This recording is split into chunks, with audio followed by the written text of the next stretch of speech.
Perfect. Thank you. Welcome everyone to the I'm going to call the funded research poster presentation on Zoom on the Norman Education Research Day. Just as you can see on the screen, just a little bit about housekeeping. So please keep your, and I see that everyone has done that perfectly well. Please keep your video and audio off while the presentation is going. Each presentation is going to be for 10 minutes, sorry, each speaker will have 10 minutes, 5 minutes for their presentation. The posters will be on the screen, and 5 minutes will be for questions. Raise your hand if you have a question. I will call on your name. You can then unmute, put your video if you want, and you can speak up your question. If you don't want to speak your question, state your question on audio, you can text it and I will read it in the chat. That's another way of doing it. As they've heard, this session is being recorded. So if you have any concerns with that, please put that on the chat. You can put it privately to myself or to Maria, whatever you feel like comfortable with. We will start. Our first speaker is actually Bernice Downey. The project is about engaging effectively with Indigenous patients, core cultural safety themes. That's our first poster. Bernice, please go ahead. Ani, good morning. My name is Bernice Downey. Can you hear me okay? Thumbs up from you, Khalid. You can put your video if you want, Bernice, as well. Oh, that's okay. up to you, your choice. Put it up. Good morning, everyone. As I said, my name is Bernice Downey, or Niganekwe Dejinakos, and I've also been given a name of Niganekwe, which means head woman. I'm a Anishinaabe Kwe, or Ojibwe. My family comes from Lake St. Martin, Manitoba, and my community lived experience is an urban one for the most part here in the Hamilton area on the Haudenosaunee and Anishinaabe territory. So I'm really pleased to be here today as a Merit Award recipient. And as you see, the title there of this presentation is Engaging Effectively with Indigenous Patients Around Core Cultural Safety Themes.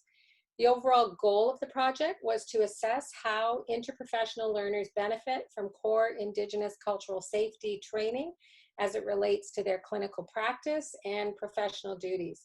And the goal is to develop cultural safety training modules for the Faculty of Health Science that can be used by students, staff, and faculty members. And so the core question here was, what are the core Indigenous cultural safety themes that Faculty of Health Science students, staff, and faculty must learn to work effectively, to effectively communicate and engage with Indigenous patients and communities in their clinical environments? And so the methods that we used, we undertook a community day with traditional knowledge helpers and practitioners and elders who gathered together. We had over 50 participants, and many had worked with McMaster over a long period of time, and so reiterated what they thought students needed to learn and what was important to convey that community perspective of Indigenous health and well-being.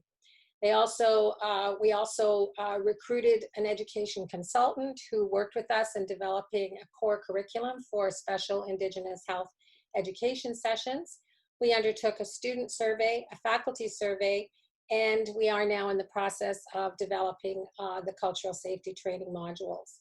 So in terms of the faculty survey, a total of 65 individuals completed them. 18 were from the School of Medicine, 40 from the School of Nursing, 5 from School of Rehab, and 2 were recorded as other. Participants from the survey identified their affiliation with various departments. 26 were from clinical practice, 45 in education, 14 from research, and a small group of 8 from administration.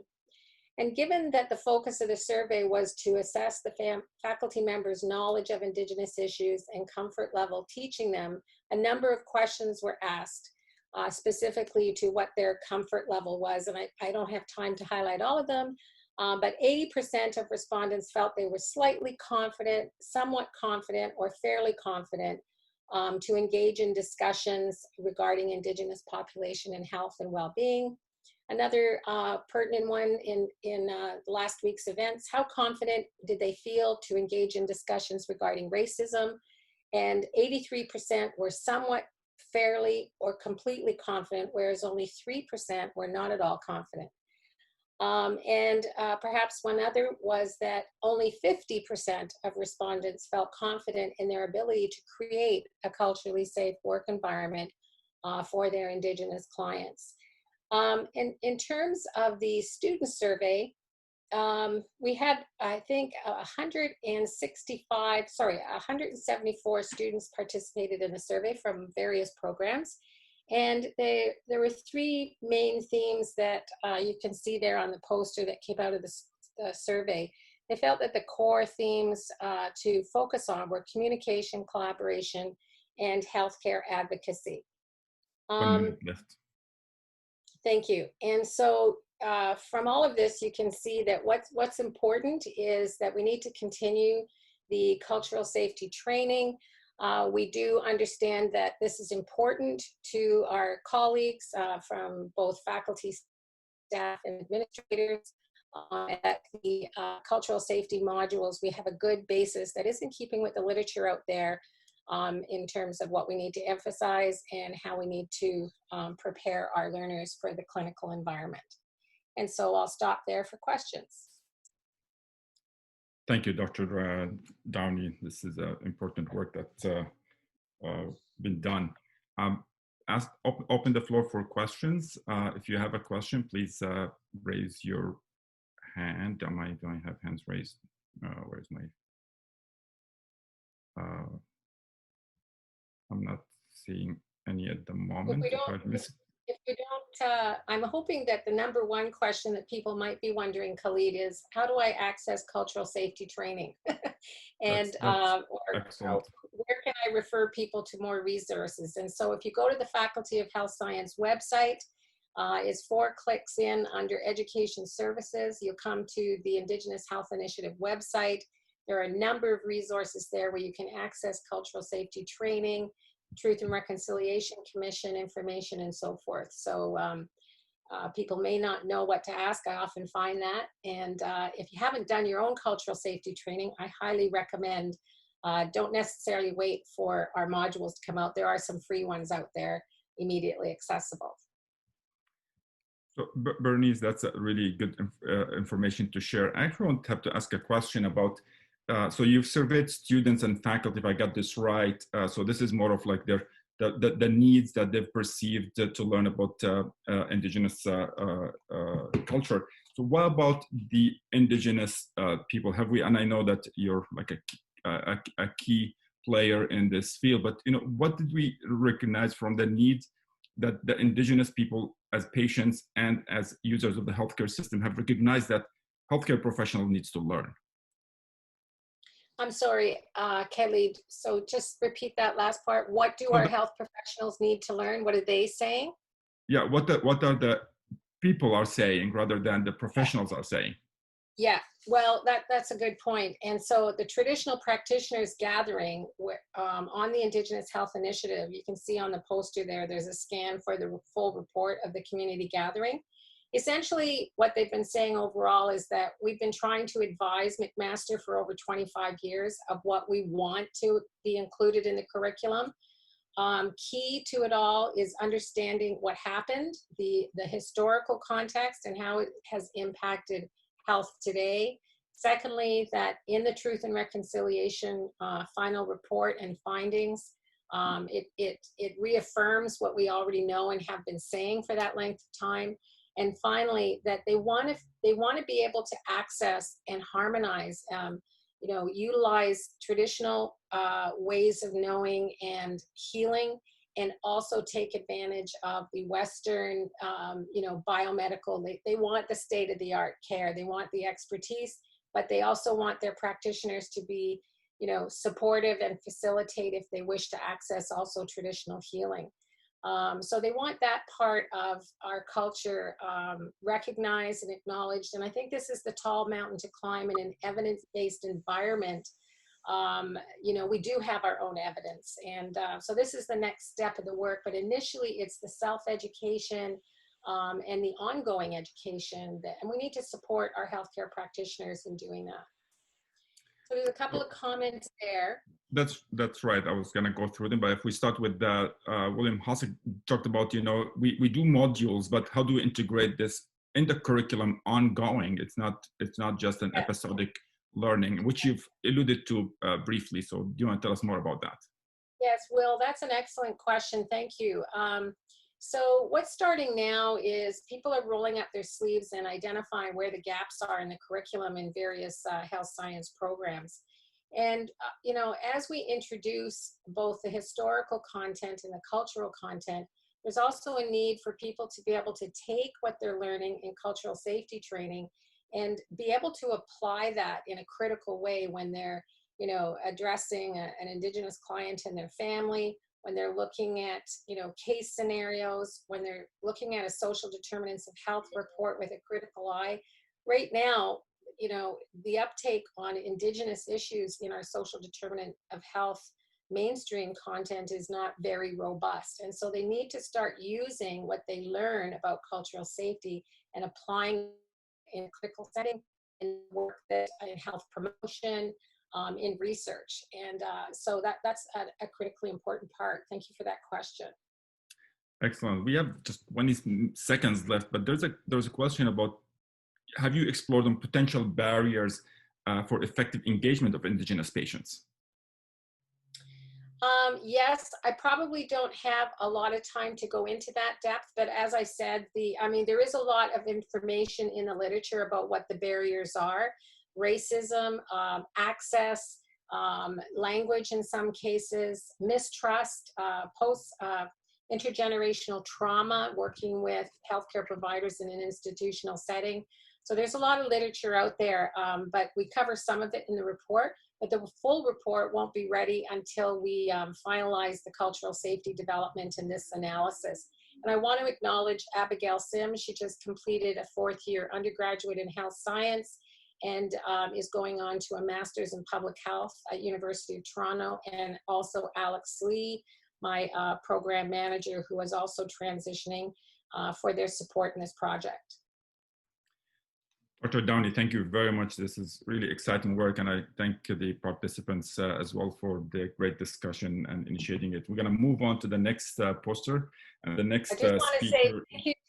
I just want to say thank you to the organizers and yourself, Khalid. It was fun to be part of this first virtual conference. This is my first experience, and so it's great to have it accommodated that way. Cheers, and good luck to the rest of the presenters. Thank you, Bernice. Thank you.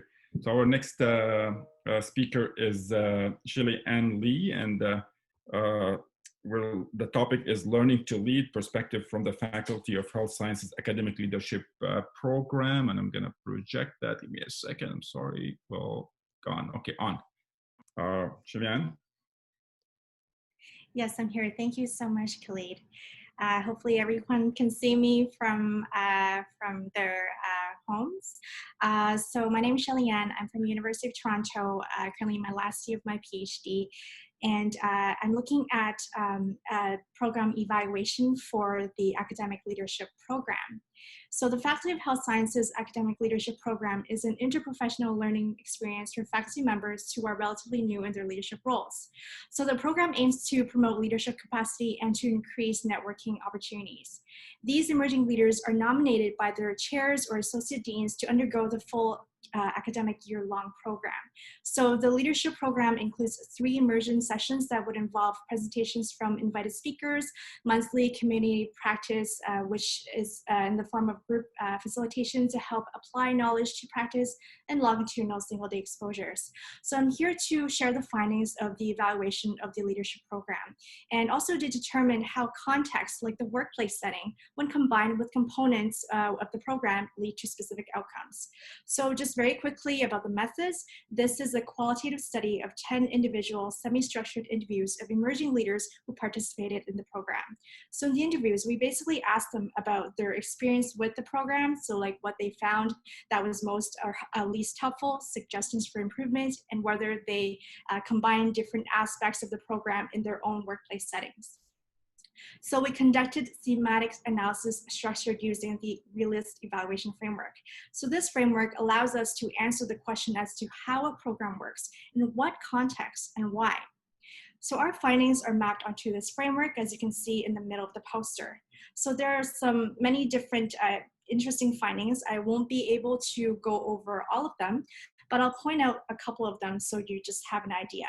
So overall, the mechanisms or the components of the program are combined with the workplace setting of the emerging leaders to result in certain outcomes. So for example, certain program components contract to some of the influences of their workplace setting. So emerging leaders who felt that they had limited access to evaluation and mentorship or guidance or help in their new leadership roles greatly benefited from immersion sessions that talked about strategies on personal growth and embracing of personal strengths. So in the end, they felt that the program boosted their confidence as a leader, and they felt validated and reassured of their leadership style. So these emerging leaders also suggested that the benefits of having a stronger network of support and increased sense of belonging as a result of the monthly community practice sessions. So emerging leaders who work in more hierarchical, rigid contexts, similarly to those who work in collaborative and supportive contexts, were able to apply the skills learned for the program. But those more hierarchical workplace settings face more challenges in exercising these skills or applying knowledge acquired from the program. So these individuals, however, they really benefited from the network of the support that they were acquired through the participation. So what components of the program did they find most helpful?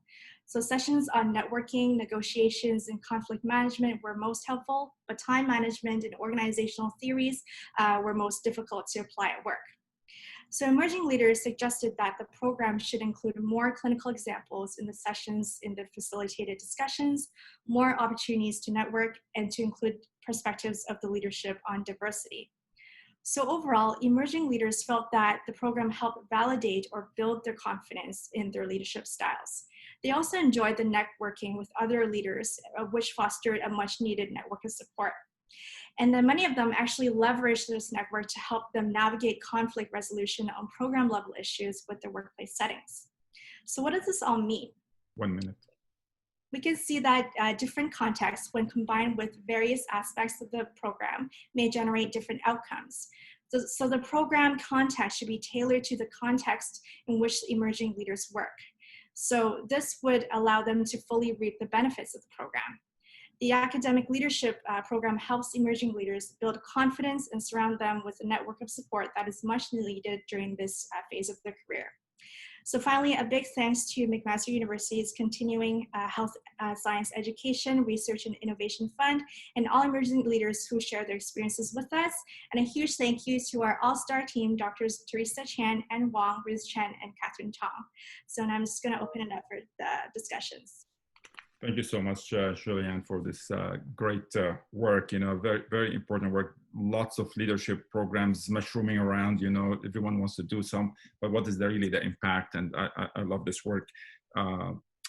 Questions? Let's open it up. There are any comments or questions?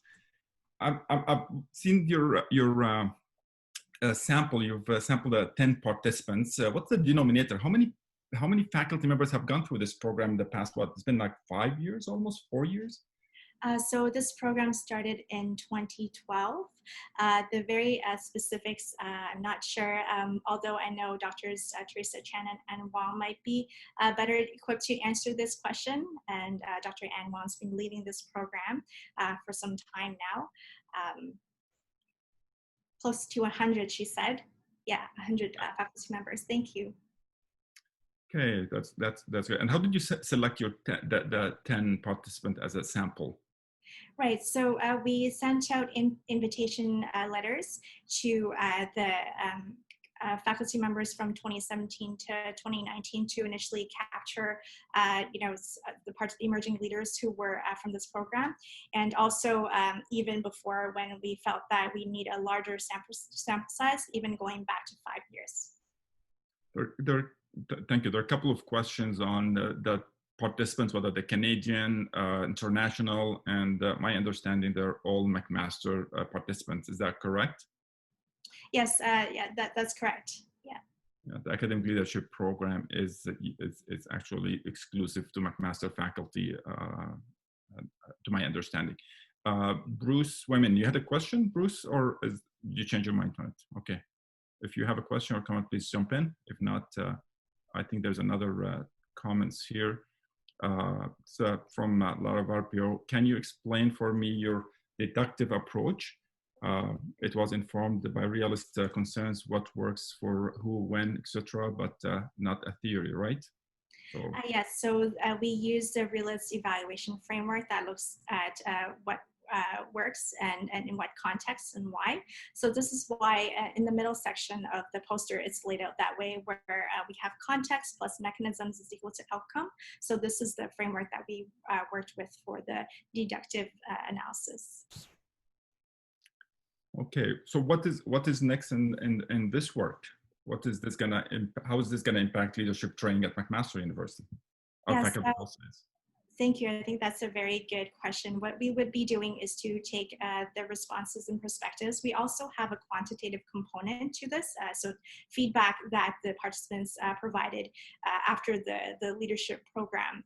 And so it would be very helpful in terms of informing the next steps. So for example, we might even think of tailoring some of the components of the program to specific workplace settings in which these emerging leaders work, because as we see, it could be quite diverse. Excellent. Thank you very much for this outstanding work, Julianne and the team. Excellent evaluation of an important program. I think we'll move on. I don't see any more questions unless I've missed any, but that doesn't look like. So we're going to move on to the next presenter. Thank you very much. Thank you. Our next presenter is Lawrence Grierson. Dr. Grierson is going to talk to us about associations between the geographical disposition of McMaster graduate physicians before medical schools, during medical school, in graduate training, and eventually practice. Lawrence? Thanks, Dr. Azam. So when we speak about disposition in this project, we're talking about it in terms of geography and where our practitioners and learners are, but not so much how they might be disposed to one thing or another thing attitudinally. So at the foundation of medical education research is this assumed causal chain that exists between the practices and policies of health professional training and the quality of healthcare received by patients. Generally, the idea is as we develop improved admissions and curricular approaches, we promote the graduation of better physicians, right? Doctors that are more equipped to meet the healthcare needs of the communities they serve. This in turn, so the story goes, fosters better health for the patients in these communities. And through this chain, medical schools realize that they're not only shaped by the healthcare system, but they are also active participants in shaping it. And this recognition gives way to a social responsibility to engage in practices that promote systems that are relevant, of high quality, cost effective, and equitable. One responsibility is to address the challenge of distributing physicians to ensure equitable access to healthcare in urban and rural contexts. The problem of physician maldistribution has been a regular feature of health human resource strategies in Health Canada for decades. Patients that struggle to access physician care are less likely to receive preventative health care, timely diagnosis, specialist care, all measures of access that are directly linked to health outcomes. Without policy intervention, the number of Canadians reporting challenges in accessing high quality health care will continue to increase. And we recognize there are a few ways to encourage physicians to arrange their independent practices in a way that ameliorates the maldistribution. But medical education does present an opportunity, and this work, which was successful in receiving the ESS funding, thankfully, aims to scrutinize two educational policies that may be promising in influencing the geographic disposition of physicians. The selection of medical school candidates from particular regions is one such policy, and the establishment of clinical education in underserved areas is another one.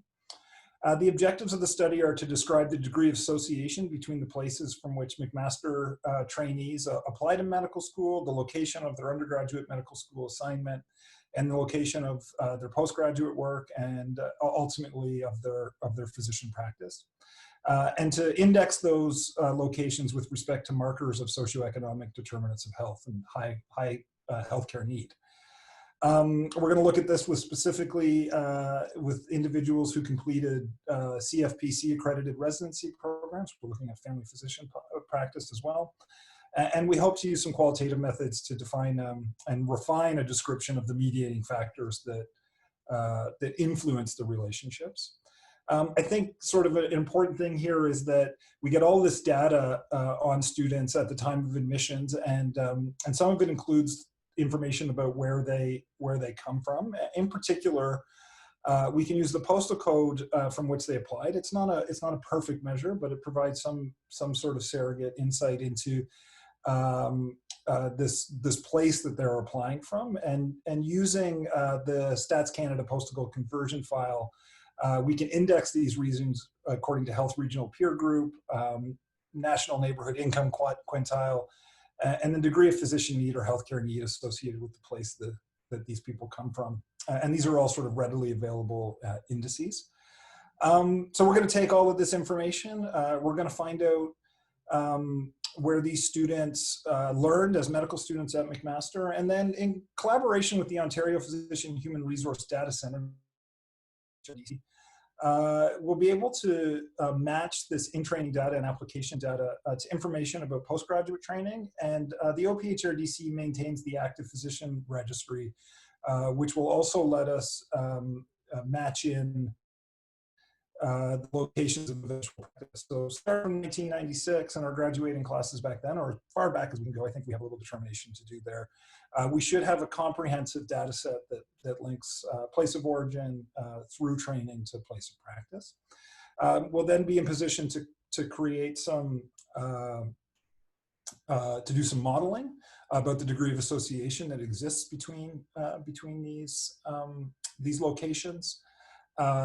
To then think about just our family physician practitioners.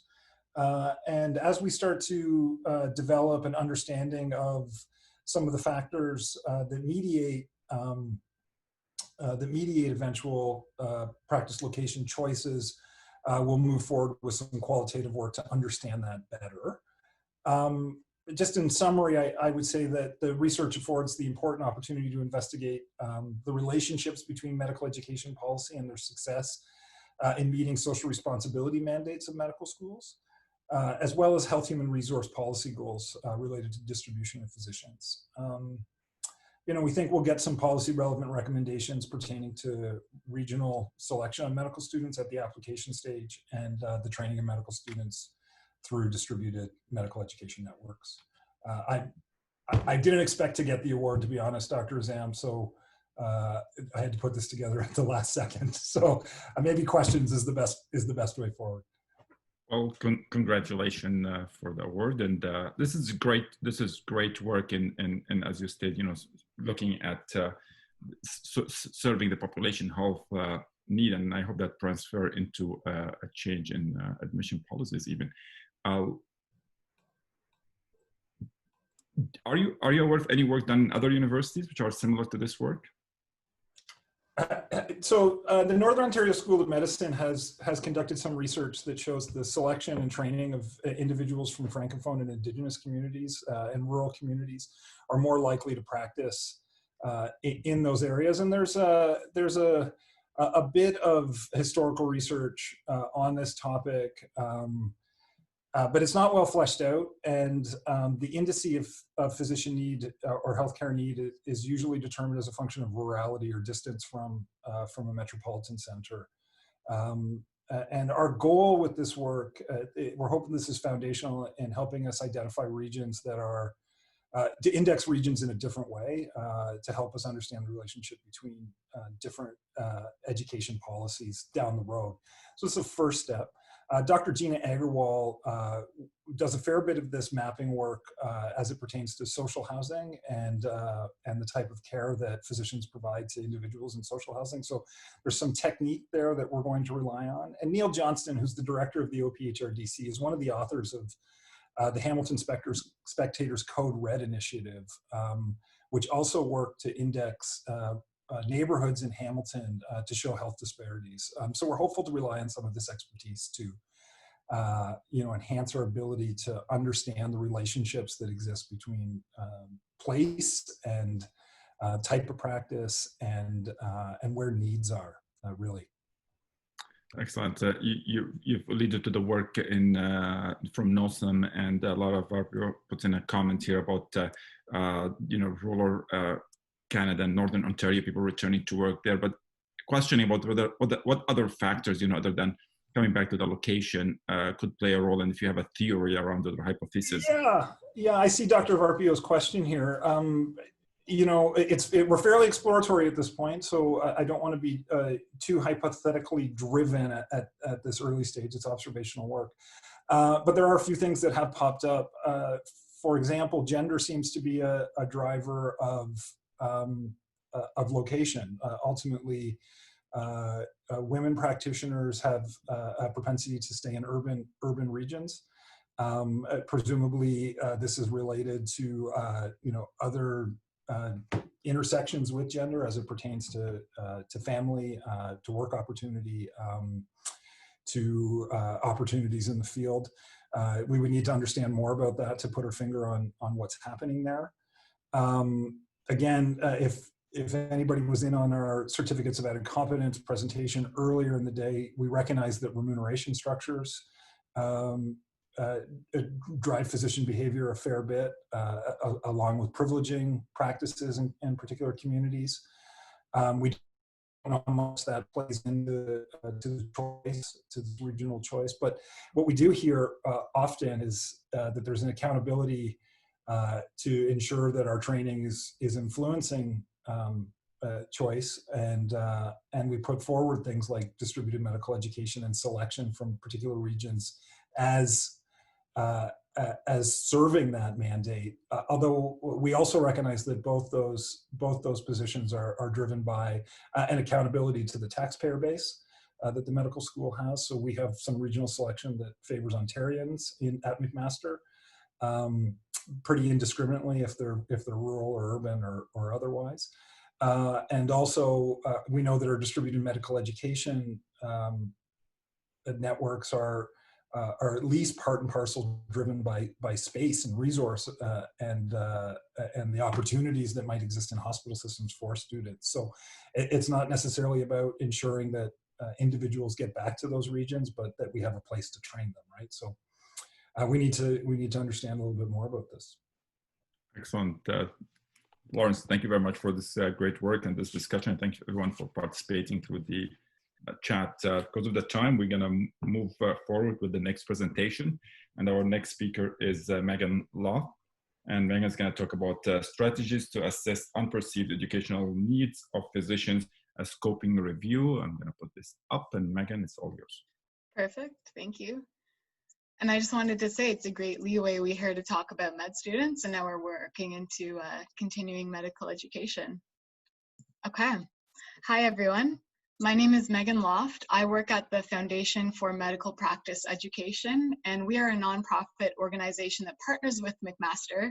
We were very pleased to be one of the recipients of the CHSE Program's Research and Innovation Fund for our scoping review on strategies to assess unperceived educational needs of physicians. We also received partial funding from the Department of Family Medicine at the University of Calgary. Our research question was to investigate what methods researchers have used to successfully identify unperceived learning needs in primary care physicians and which strategies are most effective in CME or CPD. Moving through the official scoping review process, we followed the 2005 protocol by Arksy and O'Malley and included 76 sources found through searching Ovid Medline, Embase, Education Resources Information Center, or ERIC, Cochrane Reviews, and the Gray Literature. Looking at the Prisma diagram on the left there, over 3,000 articles came from this searching, and through an organizing, screening, and exclusion process, they led us to the 76 sources that we further analyzed for this review.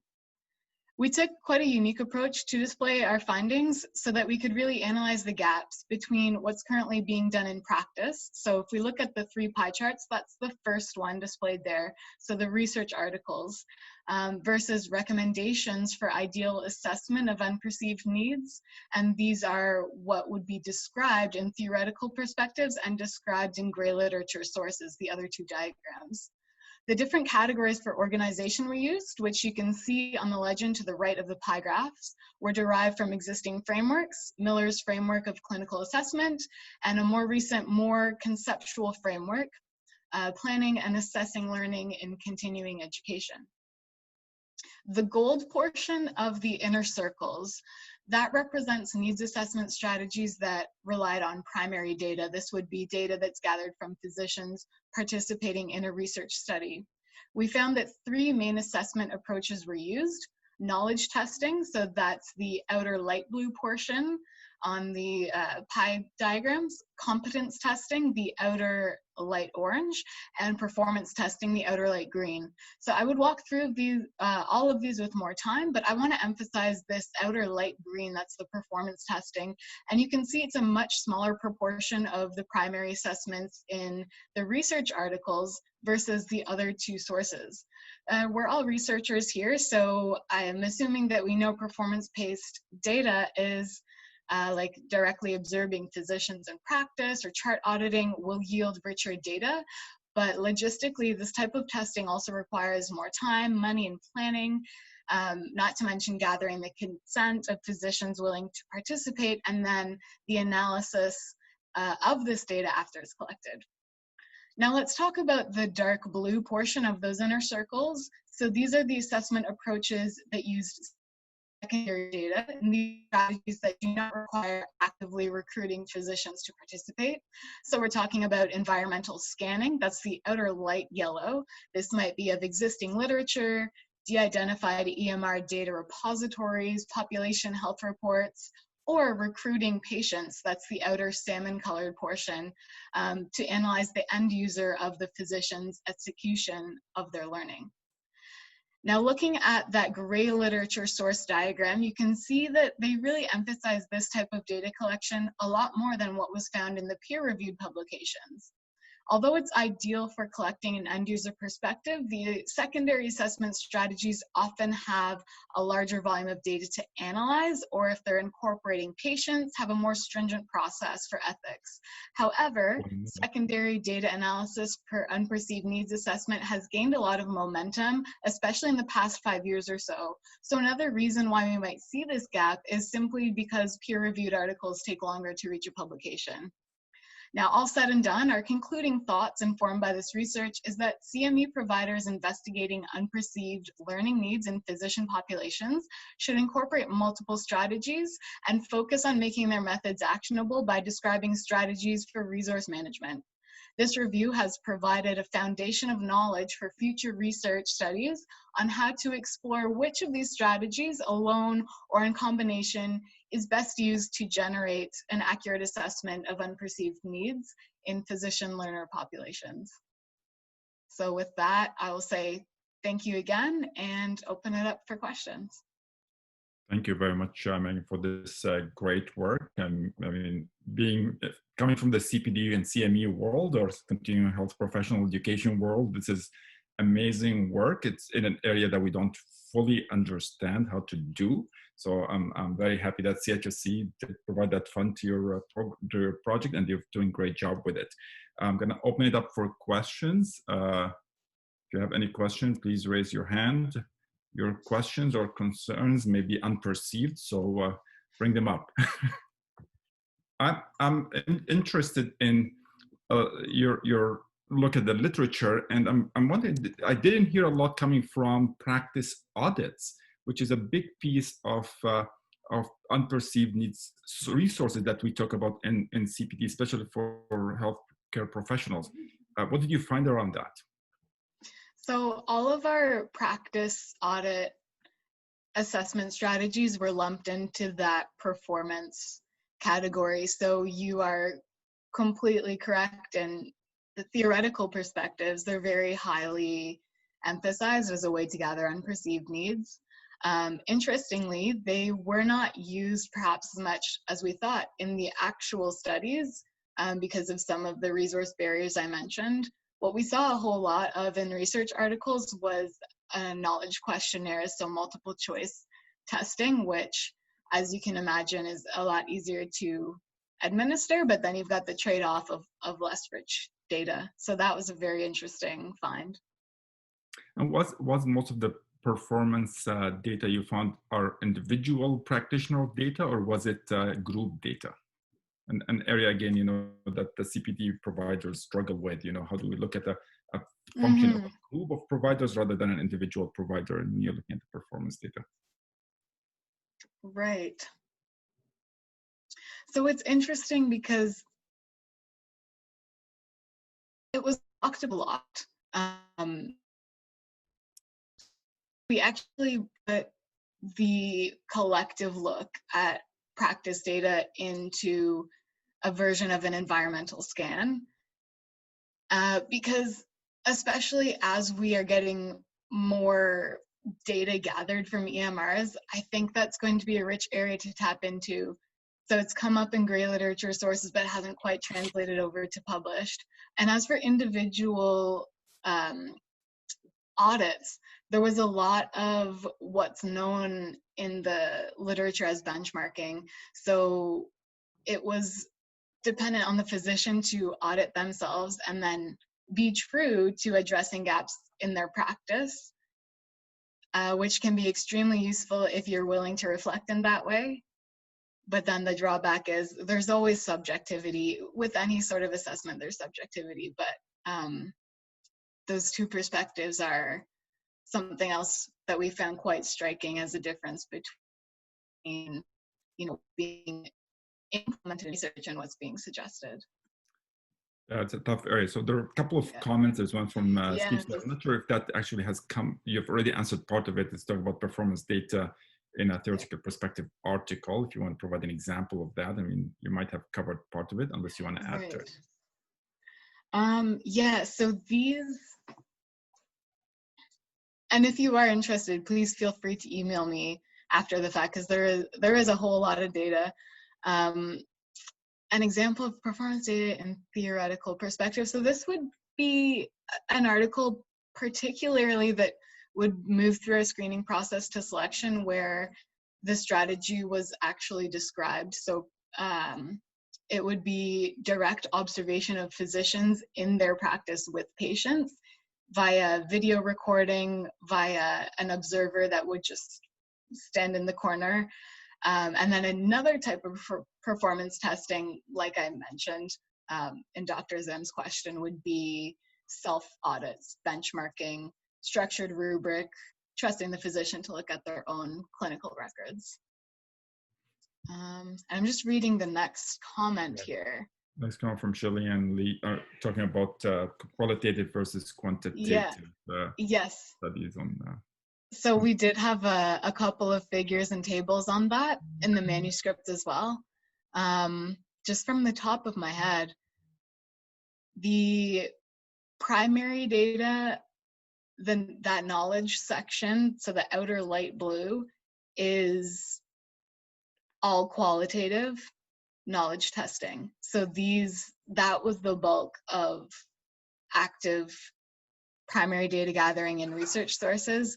And again, as I mentioned, just logistically, big sample size, publishable, it's handed out at a conference.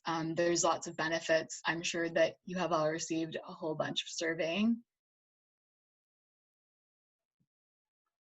It would be interesting. Yeah, I think that's that for the sake of, I think we've got to our time. I think this is great work. I really appreciate it. It's in the field of CPD. This is the way we're going. So great work, and I'll be looking forward to reading the full manuscript and hopefully more collaboration between your group and the CPD office. Gonna move on. Thank you very much, Megan. Thank you for the interaction here. We'll move on to the next speaker, Nouri Akhtar-Dinesh and Bruce Wayman. They're going to talk about the Q methodology, revolutionary approach in course evaluation, another very important area. I love the variety here. So Nuri, please go ahead. Okay, hello everyone, and thank you for this opportunity.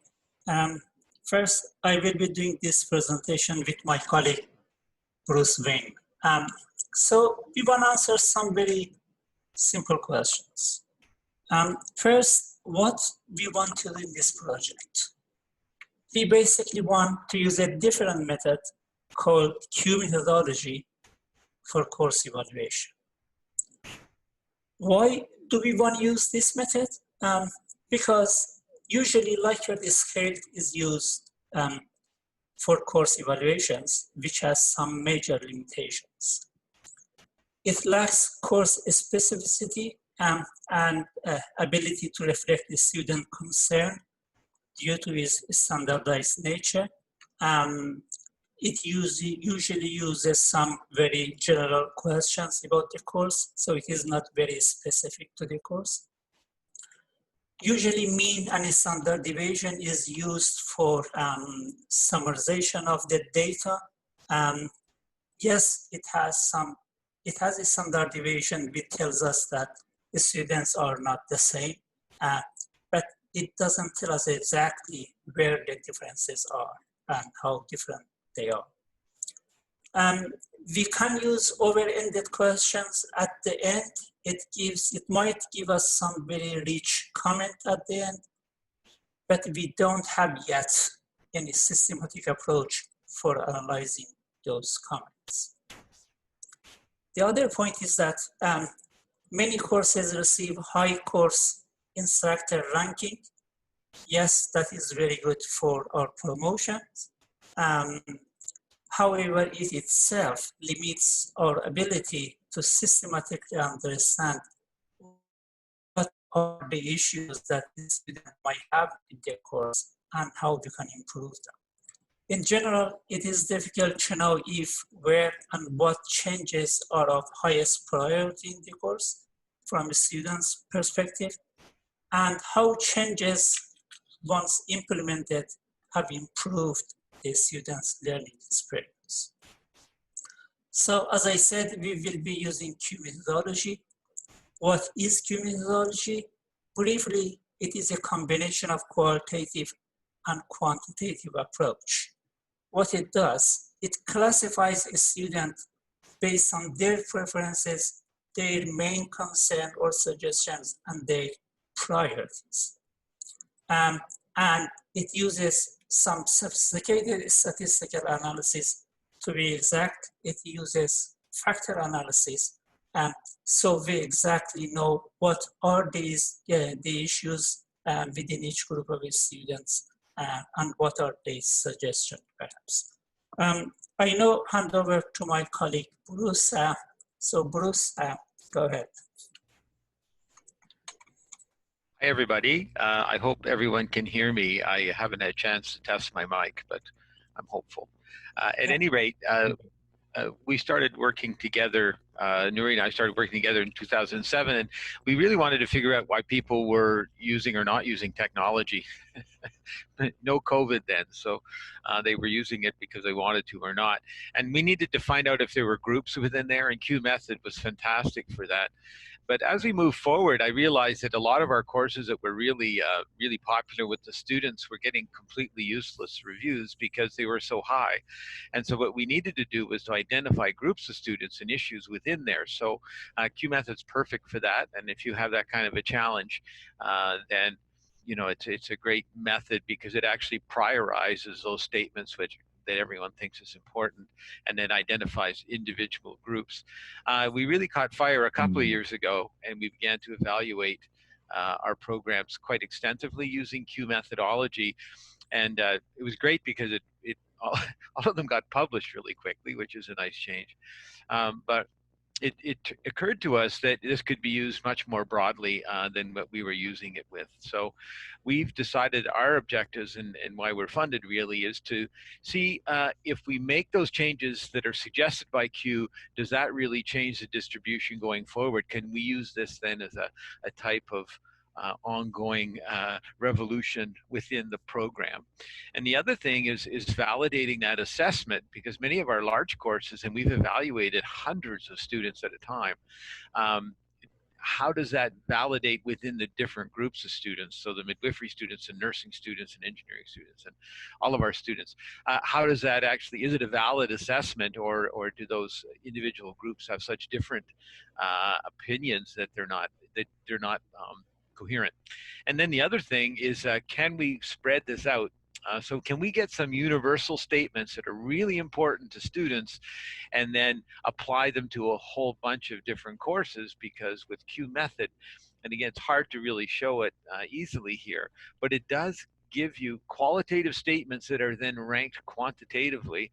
And so in fact, instead of someone just saying, we really like this course, you find out we really like this about the course, and this percentage of people really liked it, and this small percentage, for example, really hated something. And so can we change the things that aren't working for certain groups, and then and not change how the other students feel about the course? So it's a lot of fun to do this type of analysis, and it's a little bit more complex than looking at Likert scales and averages, but it's a very rich, it gives you a lot more rich data, and we've been really enjoying this, and we're very grateful to have been funded to work with this project over the next few years. Thank you. Thank you, Dr. Wayman and Dr. Dinesh, for this interesting evaluation process. I'm going to open for questions. Any questions or comments? Coming from the continuing education CPD world, are you aware of any of using this methodology in healthcare professional education rather than just at the students level? Yeah, go ahead, Nuri. Yeah, I'm aware this has been used in health research, in nursing education in some other universities in US and England. That's what I know. It hasn't been used extensively in a lot of evaluation and in healthcare in general, and in education in particularly.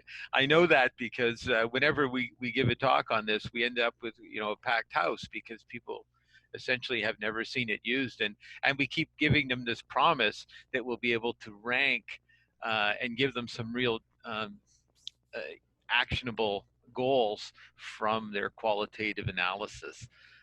It does take a little bit longer. We probably shouldn't sugarcoat things. We sound like we're selling Q method, but what we're doing really is a process of forcing people to distribute their comments and their feelings. And so it does take a little bit longer, but the funny thing is, at least our experience has been that the students feel that we're taking evaluation a lot more seriously than we are sometimes when we just, you give them a Likert scale and they make the big long circle all the way down. It's all 7 or 6 or something like that.